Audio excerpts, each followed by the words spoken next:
السلام علیکم ورحمۃ اللہ وبرکاتہ۔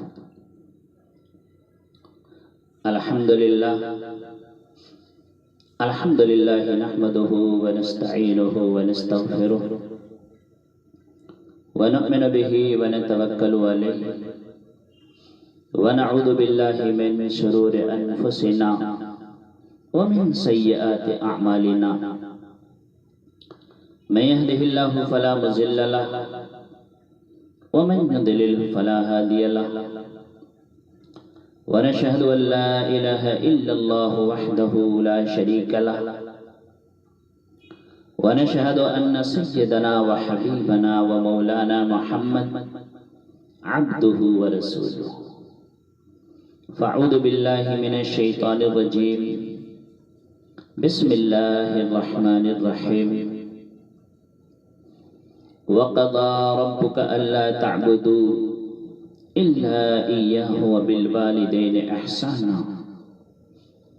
إما يبلغن عندك الكبر أحدهما أو كلاهما فلا تقل لهما أف ولا تنهرهما وقل لهما قولا كريما، صدق الله العظيم۔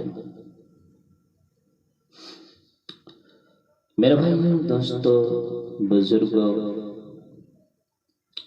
عزیز نوجوانوں، بچے بچیاں،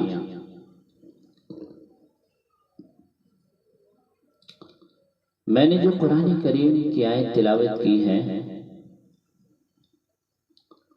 اس آیت کے اندر اللہ تبارک و تعالی نے والدین کا ذکر فرمایا۔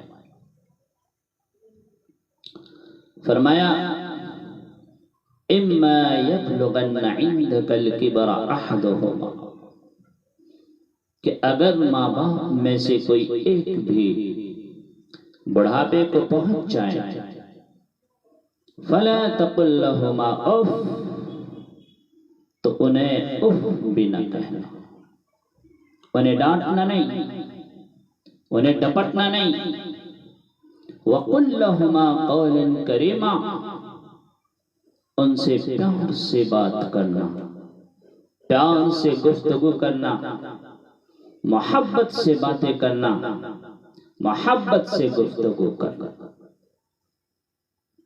اور خصوصاً اگر ماں باپ سامنے ہوں تو ہاتھ جوڑ دو، ماں باپ کے لیے تکلیف نہ بننا۔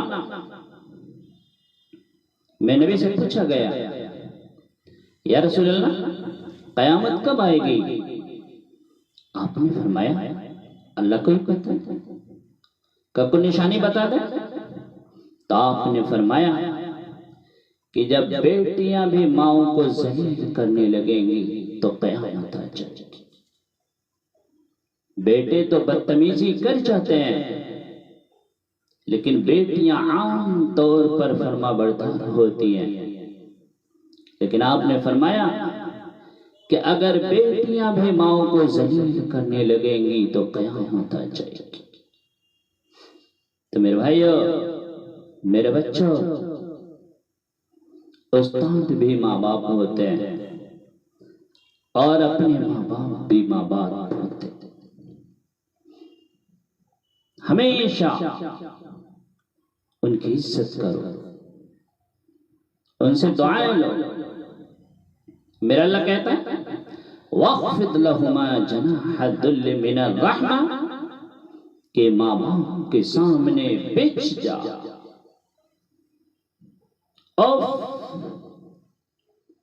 اف کا اردو ہے،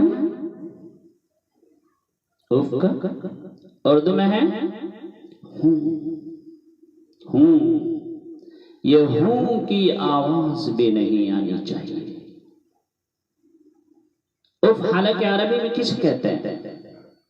اف کہتے ہیں کہ نخن کے نیچے جو میل ہے اسے اف کہتے ہیں، کہ اتنا چھوٹا سا خفیف ہلکا وزن بھی ماں باپ کے اوپر مت ڈال۔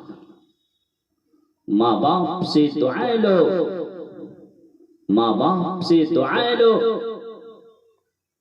اگر وہ زیادتی کریں سہج، زیادتی کریں پی جاؤ۔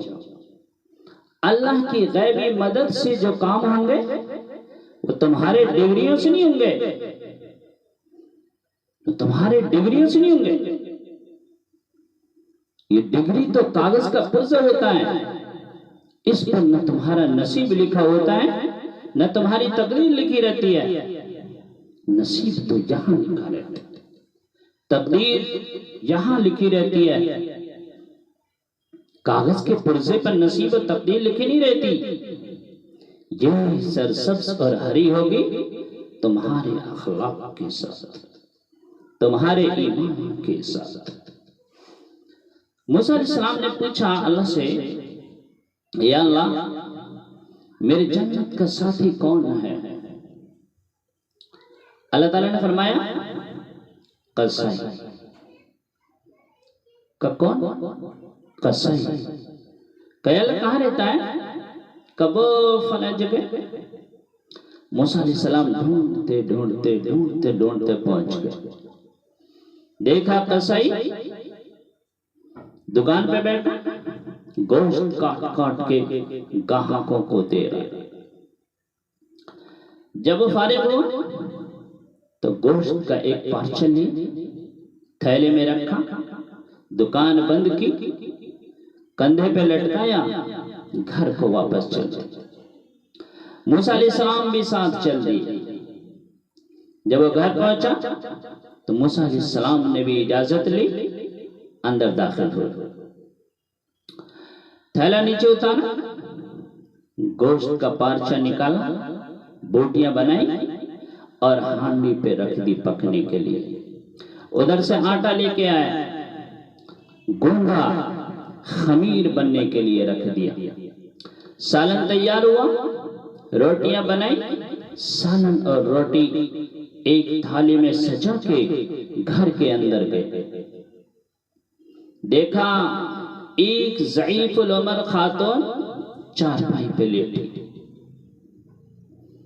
ہاتھ کا سہارا دیا، اٹھا کے بٹھایا اور لقمہ بنا بنا کے کھلاتا رہا، لقمہ بنا بنا کے کھلاتا رہا، کھلاتا رہا۔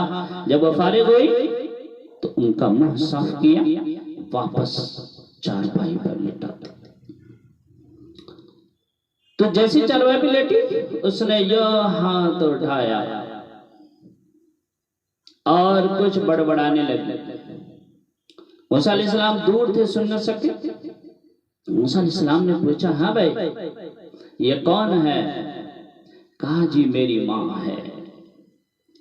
جب میں دکان پہ جاتا ہوں تو میں اپنی ماں کی ساری خدمت کر کے جاتا ہوں، واپس آتا ہوں تو میں اپنی ماں کی ساری خدمت کرتا ہوں، ساری ضروریات پوری کرتا ہوں، اس کے بعد اپنے بچوں کو دے دیتا ہوں۔ کب وہ کیا کہہ رہی تھی؟ کہا ہائے ہائے میری ماں جو ہے، جب بھی میں اپنی ماں کی خدمت کرتا ہوں تو وہ ہاتھ اٹھاتی ہے کہ اے میرے رب میرے بیٹے کا موسیٰ علیہ السلام کے ساتھ جنت میں ساتھی بنا دے۔ موسیٰ علیہ السلام کے آنکھوں میں آنسو آ گئے کہ تیری ماں نے تیرا کام کر دیا ہے، تیری ماں نے تیرا کام کر دیا۔ تو میرے بھائیو اپنے ماں باپ کی عزت کرو، اپنے استاد کی عزت کرو۔ آپ کے اپنے اصلی ماں باپ بھی ماں باپ ہیں، استاد بھی ماں باپ ہیں، ان کی عزت کرو، ان کا احترام کرو۔ تو میرے بھائیو میرے بچوں استاد بھی استاد ہوتے ہیں، استاد بھی ماں باپ ہوتے ہیں، اپنے ماں باپ بھی ماں باپ ہوتے ہیں، ان کی عزت کرو، ان کا احترام کرو۔ اور والدین سے بھی کہتا ہوں اپنی اولاد کو عزت دو، اپنی اولاد کو عزت دو، بے عزت نہ کرو۔ اللہ کے واسطے یہ جو ہمارا تعلیمی نظام ہے اس نے اور ہمارے بچے کو پاگل کر دیا. 3 سال کا بچہ اس کے اوپر بستہ لادنا، ان کی زندگی کو تباہ کرنا. 3 سال کے بچے کو ماں کا گود چاہیے، اسکول نہیں چاہیے. میں نبی نے کہا ہے 7 سال تک اپنے بچے کو نماز کے لیے بھی نہ کہو. تو پھر کیا کہو؟ وقت دو، محبت دو، پیار دو، پھر ساری زندگی تمہیں واپس کرے. آج کل کے والدین بھی ایک تو بچے کے اوپر اسکول کا بوجھ ہے، دوسرا موبائل کا عذاب سوال ہے. بچہ ماں سے بات کرنا چاہتا ہے، ماں فون میں لگی ہوئی ہے، ڈرامے دیکھ رہی ہے.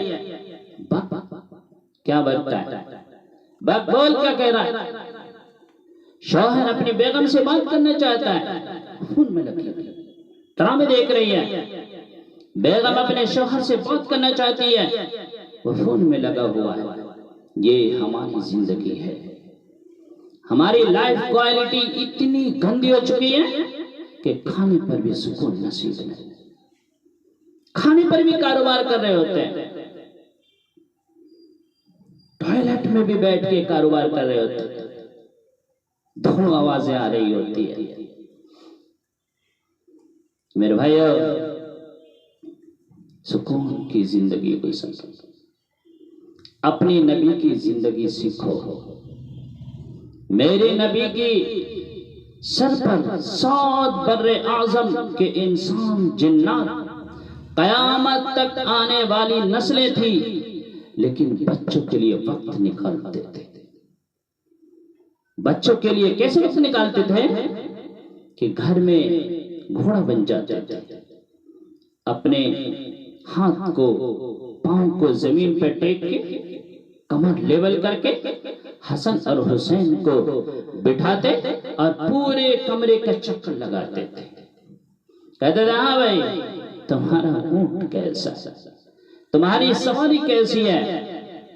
اتنی مصروفیت کے باوجود تمہارا اونٹ کیسا ہے، تمہاری سواری کیسی ہے. پھر کبھی دونوں کو اتارتے، اکیلی زینب کو بٹھاتے، پورے گھر کا چکر لگاتے، جھولا جھولاتے، کشتی کراتے، خود کشتی کرتے، ان کے ساتھ کھیلتے تھے. آپ حیران ہوں گے، حسین 6 سال کے، حسن 7 سال کے، 7 سال میں کبھی ان کو ایک نصیحت نہیں دی. تو پھر کیا دیا؟ محبت، پیار دیا، محبت، پیار دیا. میرے بھائیو، اپنی اولاد کو عزت دو، اپنی اولاد کو پیار دو. میرا نبی جب حضرت فاطمہ ملنے کے لیے آتی تو آپ کھڑے ہو جاتے تھے. بستر پہ بیٹھے ہوئے ہوں، زمین پہ بیٹھے ہوئے ہوں یا کرسی پہ بیٹھے ہوں، آپ کھڑے ہو جاتے تھے. آگے بڑھ کر ہاتھ پکڑتے اور پکڑے پکڑے لا کے چارپائی پہ بٹھاتے، بعد میں آپ خود بیٹھتے تھے. میرے بھائیو، میرے بچوں، یہ ہمارے استاد بھی ہمارے ماں باپ ہوتے، ہمارے اصلی ماں باپ بھی ہمارے ماں باپ ہیں. ان کی عزت کرو، ان کا احترام کرو. یہ چیپٹر میں نے آنے والے فیوچر کے لیے دیا ہے کہ اللہ تمہارے گھر کو آباد رکھے. یاد رکھنا، گھر کی آبادی کا تعلق شکل و صورت سے نہیں ہے، پیسوں سے نہیں ہے، سونے چاندی سے نہیں ہے، زیور زیورات سے نہیں ہے. صرف خدا کی قسم گھر کا تعلق خوبصورت زندگی سے ہے، ہمارے اخلاق سے ہیں. اگر ہمارے اخلاق اچھے ہیں تو ہمیشہ گھر آباد رہے گا. اگر زبان کا بول زہریلا ہو گیا، زندگی برباد ہو جائے گی، زندگی برباد ہو جائے گی. اس لیے میرے بھائیوں، میرے بچوں، اپنی اولاد کو عزت دو، اپنے سے بڑوں کی تعظیم کرو. چھوٹوں پہ شفقت کرو. اللہ ہم سب کو نیک عمل کرنے کی توفیق عطا فرمائے. وآخر دعوانا الحمدللہ رب العالمین.